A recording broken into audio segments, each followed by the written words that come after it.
садриддин Айнӣ.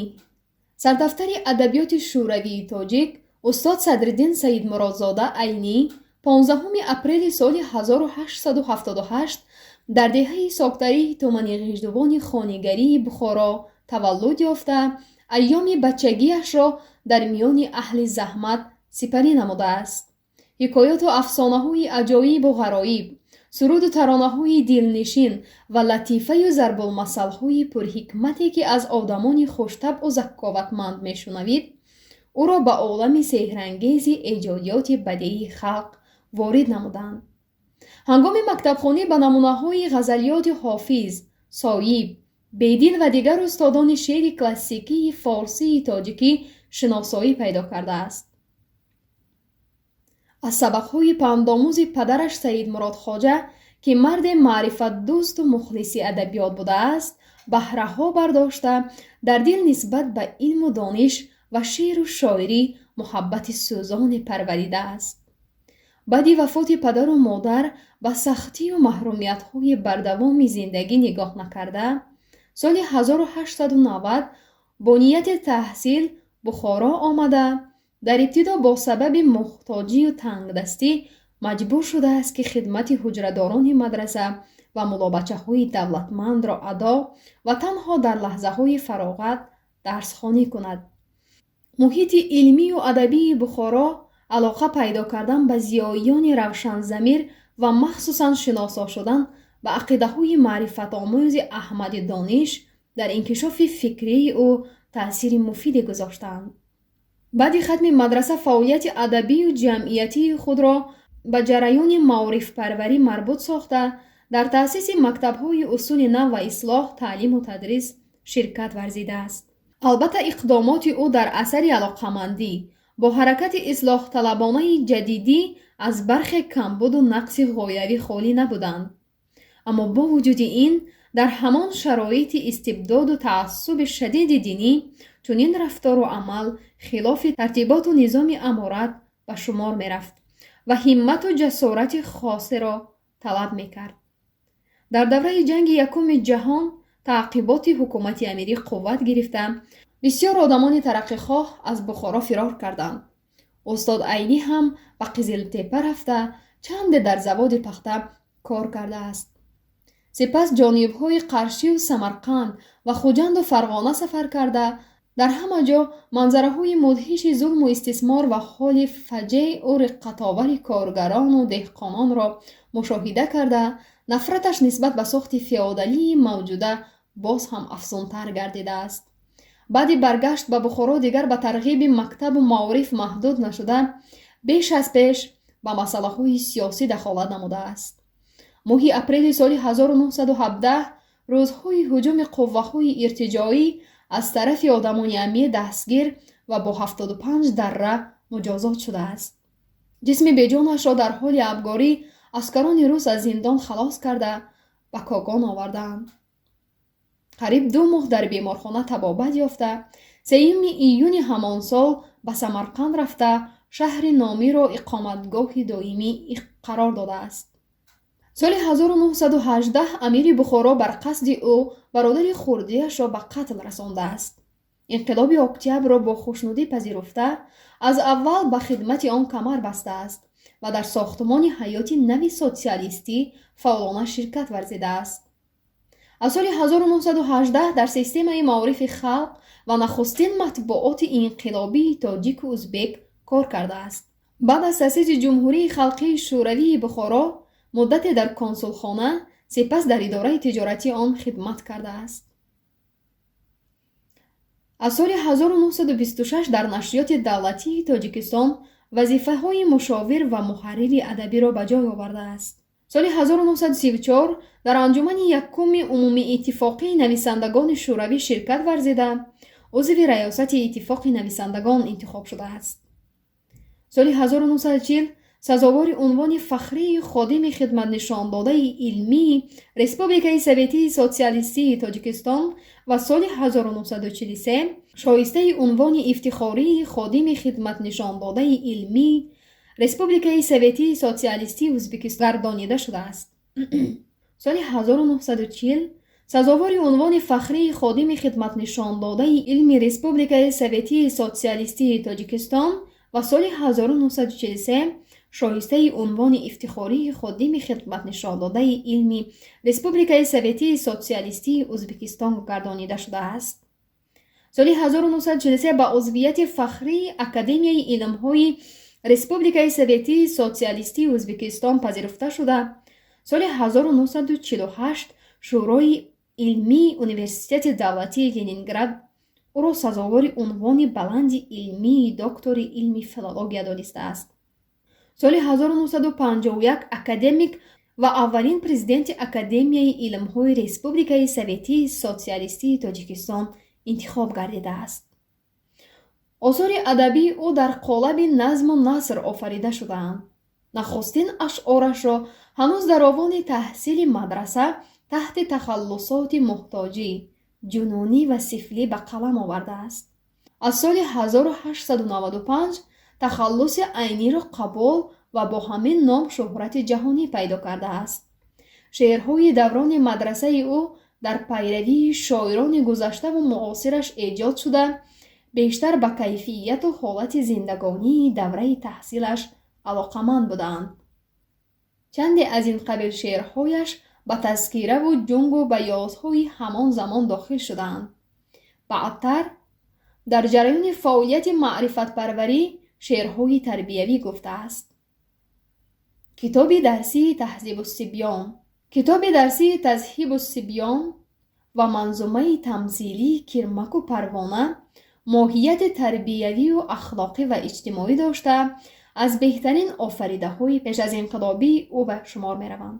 пас аз ғалабаи инқилоби октябр ҳаёту эҷодиёти худро ба тақдири халқи мубориз ва бунёдкори шӯравӣ пайваста, аввалин намунаҳои назми инқилоби тоҷикро ба вуҷуд овардааст. шеърҳои дар тӯли солҳои 1918-1921 навиштаи ӯ марши ҳуррият, ба шарафи инқилоби октябр, инқилоб, марши байналмилал, 1 май ва ғайра дар маҷаллаи шӯълаи инқилоб ва ҷаридаи меҳнаткашлар Товушӣ, садои меҳнаткашон, чоп шуда, бо нахустин маҷмӯаи ашъораш ахгари инқилоб ворид гардидаанд. ҳамчунин он солҳо дар боби воқеаҳои гуногуни сиёсӣ, иҷтимоӣ ва маданӣ мақолаҳои зиёди публисистӣ навишта, моҳияти ҳаводиси ҳаррӯзаи даврони инқилобро ба тӯдаҳо фаҳмондааст. тадриҷан зарурати дар эҷоди бадеӣ тасвир намудани симои қаҳрамонон ва бунёдкунандагони ҷамъияти социалистиро ҳис карда, дар боби адои ин вазифа насрро қобили мувофиқтар донистааст ва ҷиддан ба насрнависӣ гузашта, аввалин очерку ҳикоя ва қиссаву романҳои ҷолибашро тақдими адабиёт намуда, барҳақ асосгузори насри реалистии тоҷик гардидааст. соли 1920 якумин қиссаи мусаннади худ ҷаллодони Бухороро навишта, дар заминаи корбасти санаду далелҳои мӯътамади тарихӣ, разолату ҷаҳолат ва ҳодисаву фоҷиаҳои хунбори вопасин рӯзҳои аморати Бухороро ҷассурона фошу мазаммат кардааст. баъдан қиссаи саргузашти як тоҷики камбағал ёки одинаро ба қалам оварда, қисмҳои аввали онро соли 1924-1925 дар рӯзномаи Овози тоҷик чоп кунондааст. соли 1927 қиссаи мазкур таҳти унвони Одина дар шакли китоби алоҳида чоп шудааст. дар асар ҳаёти тоҷикони кӯҳистони Бухорои шарқӣ дар арафаи инқилоб тасвир ёфтааст. нахустин романи ӯ «Дохунда» соли 1930 аз чоп баромад, ки лаҳзаву лавҳаҳои дилхароши зиндагонии пеш аз инқилобию даврони инқилоб ва ҷангу хунрезиҳои ҳамватаниро фаро гирифта, муборизаи халқи тоҷикро дар роҳи озодӣ ва бунёди ҳаёти нав воқеъбинона ба тасвир овардааст. соли 1935 калонтарин романи ӯ ғуломон интишор ёфтааст, ки ҳаёти беш аз 100-солаи халқамонро инъикос намуда, дар бораи чӣ тавр аз ҳолати мазлумӣ ба зиндагонии саодатманди социалистӣ расидани мардумро равшану зиндаву гӯё ҳикоят кардааст. солҳои 1935-1940 чандин асари дигари Мансур офаридааст, ки қиссаҳои мусаннади ёддошти мактаби кӯҳнаву ятим аз он ҷумлаанд. устод Айнӣ ба воситаи қиссаву романҳои номбурда аввалин бор дар таърихи адабиётамон оммаи меҳнаткашро қаҳрамони асосии адабиёт қарор додааст. дар солҳои ҷанги бузурги ватанӣ устод як силсила ҳикоя, очерки тарихӣ ва мақолаи публисистӣ таълиф намуда, вуҷуди ватандӯстони тоҷикро ба ҷӯшу хуруш овардааст ва адовати сӯзонашонро нисбат ба фашизм аланга бахшидааст. дар тӯли солҳои 1949-1954 асари 4ҷилдаи тарҷумаи ҳолии ёддоштҳо ба таб расид, ки дар авроқи он муҳимтарин лаҳзаҳои таърихии ҳаёти халқи тоҷик дар охирҳои асри 19 ва ибтидои асри 20 инъикос ёфтаанд. ин асари безаволу беназир, ки ҳам дар баёни ҳақиқати зиндагӣ, ҳам дар фарогирии хулосаҳои амиқи пурҳикмат ва ҳам дар нигориши бадеию офариниши образҳои мухталиф ба авҷи камол расонидани маҳорати адабии нависандаро нишон медиҳад, на фақат дар иҷодиёти ӯ мавқеи марказиро ишғол намудааст, балки яке аз муваффақиятҳои ба назар намоёни адабиёти тоҷик дар солҳои пас аз ҷанг эътироф гардидааст. соли 1950 барои 2 ҷилди аввали ёддоштҳо нависанда сазовори мукофоти давлатии Иттиҳоди ҷумҳурии шӯравии социалистӣ гардонида шудааст. устод Айнӣ дар даврони шӯравӣ асосан ба насрнависӣ машғул шуда бошад ҳам шеъргӯиро тарк накарда, аҳёнан дар ҷаридаҳои Овози Тоҷик, Тоҷикистони Сурх, маҷаллаи барои адабиёти социалистӣ ва Шарқи Сурх шеърҳои таблиғотӣ, қасидаву манзумаву достонҳои хонданӣ чоп кунодааст. намунаи осори манзуме дар давраҳои гуногун офаридаи ӯ дар маҷмуаҳои ёдгорӣ, ашъори мунтахаб, ахгари инқилоб гирдоварӣ ва чоп шудаанд. устод Айнӣ дар баробари фаъолияти адабӣ бисёр асарҳои пурқиммати илмӣ ҳам таълиф намудааст, ки таърихи амирони Манғитияи Бухоро, материалҳо оид ба таърихи инқилоби Бухоро ва чандин мақолаву очерки тадқиқотӣ намунаи онҳоянд. мақолаҳои ӯ доир ба масъалаҳои мубрами забоншиносӣ дар роҳи демократик кунондани забони адабии тоҷик ва инкишофи он нақши муҳим бозидаанд. хидмати ӯ махсусан дар соҳаи адабиётшиносӣ хеле бузург аст ва беҳуда нест, ки таърихи адабиётшиносии даврони шӯравии тоҷик аз соли нашри нахустин асари сарнавиштсози тадқиқотии ӯ намунаи адабиёти тоҷик солшуморӣ мешавад. рисолаҳои илмии ӯ дар хусуси ҳаёт ва иҷодиёти рӯдакӣ, Ибни Сино, Саъдӣ, Навоӣ, Бедил, Восифӣ ва дигарон ҳанӯз ҳам аҳамияти илмияшонро гум накардаанд. осори адабию илмии устод Айнӣ дар куллиёти 15 ҷилда гирдоварӣ шудаанд, ки то имрӯз 14 ҷилди он аз чоп баромадааст. устод Айнӣ ҳиссае аз асарҳояшро бо забони узбекӣ ҳам таълифу тарҷума карда, дар ташаккули адабиёти даврони шӯравии узбек ҳам саҳми сазовор гузоштааст, ки муҳимтарини онҳо дар мунтахаби 8 ҷилдаи осораш дар Тошканд интишор ёфтаанд. устод Айнӣ дар бобати нашри осори гузаштагон ва тарҷумаву таҳрири асарҳои тарҷумавии нависандагони халқҳои бародар низ фаъолона ширкат доштааст. тарҷумаи романи Фет Юшен «Қамар» аз тотарӣ ба тоҷикӣ мутааллиқи Хомаи Заркори уст. аксари таълифоти ӯ мин ҷумла асарҳои калони назрияш ба забонҳои гуногуни олам тарҷума ва борҳо чоп шудаанд. устод Айнӣ узви Кумитаи иҷроияи марказии Ҷумҳурии Халқии Шӯравии Бухоро, узви Кумитаи иҷроияи марказии Республикаи Советии Социалистии Тоҷикистон, депутати Советии Олии СССР депутати советии олии республикаи советии социалистии тоҷикистон буда, чанд навбат депутати совети шаҳрии душанбеву самарқанд интихоб шудааст. барои хидматҳои беназири адабӣ ва ҷамъиятиаш бо 3 ордени Ленин, ордени байрақи сурх ва ифтихорномаҳои советии олии республикаи советии социалистии тоҷикистону ӯзбекистон мукофотонида шудааст. солҳои 1935, 1949 ва 1953 ҷашни солгарди ҳаёту эҷодиёти ӯ, соли 1978 садумин солгарди зодрӯзи бузургмарди таърихи миллат ба тантана таҷлил ёфтаанд.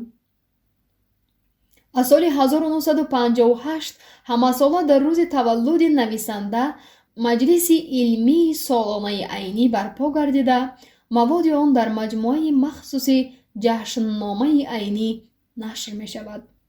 бисёр деҳаю шаҳру навоҳӣ, кӯчаю хиёбон, мактабу муассисаҳои маърифатию равшаннамоӣ номи азизи устодро гирифтаанд. дар шаҳри душанбе осорхонаи адабии Садриддин Айнӣ, дар Самарқанд дар ҳавлии нависанда осорхонаи ёдгории Садриддин Айнӣ ташкил ёфтаанд, ки зиёратгоҳи хосу оми ҷаҳонанд. ҷоизаи махсуси адабии иттифоқи нависандагони ҷумҳурӣ номи ӯро дорад, ки дар 2 сол 1 маротиба адибони соҳибкитоби хушсалиқа сазовораш гардонида мешаванд. устод Айниро ҷамоати мутамаддини олам воқеъбинона яке аз классикони адабиёти Ховарзамин ва тамоми ҷаҳон дониста, ширкатварони конфронси дуввуми мамолики Осиёву Африқо дар баённомаи худ якдилона ба таъкид омаданд, ки мо дар инкишофи тафаккуру бедории худ аз осори бисёр адибони гумном, инчунин нависандагоне монанди Рабиндранат Такур, Лу Син, Садриддин Айнӣ ва Тоҳо Ҳусайн миннатдору сипосгузорем. устод Айнӣ соли 1997 бо фармони президенти ҷумҳурии Тоҷикистон сазовори унвони олӣ, аввалин қаҳрамони Тоҷикистон гардонида шуд. соли 1977 муҷассамаи азиму нимпайкараҳои муҷаллояш дар пойтахти кишвари соҳибистиқлоламон ва чандин шаҳру навоҳии Тоҷикистону Ӯзбекистон қомат афрохтанд. аз соли 1934 узви иттифоқи нависандагони ҷумҳурӣ мебошад. 15 июли соли 1954 дар шаҳри Душанбе вафот кардааст. марқади шарифаш дар боғи устод Айнӣ қарор дорад. дар воқеъ устод Айнӣ яке аз парчамдорони фарҳанги пурғановати миллӣ, равшангари таърихи шарафманду ҷонисори ватану миллати бузургамон буда, месазад аз номи пурифтихору мероси мондагори ӯ абадулобод фахрему нозему илҳом бардорем.